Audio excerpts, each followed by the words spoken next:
ijtimoiy tarmoqlarda soxta obunachilar orqali pul topishlik joizmi? Bismillahirrohmanirrohim. O'zbekiston musulmonlari diniy idorasi Fatvo markazi quyidagicha javob berishadi.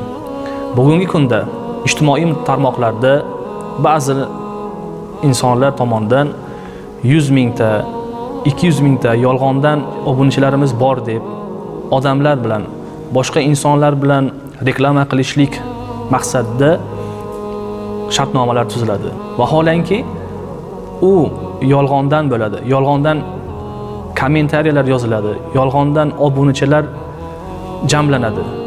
Bunda Payg'ambarimiz sollallohu alayhi vasallam aytadilarki, kim bizdan bo'la turib bizni aldasa, u bizdan emas, ya'ni musulmonlardan emas deb muborak hadislar vorid bo'lgan.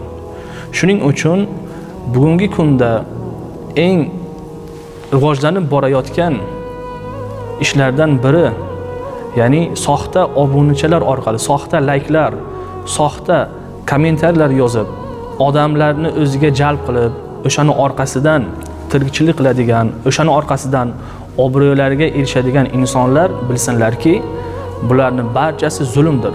Zulm esa bu dini mubinimizda qaytarilgan amallardan hisoblanadi.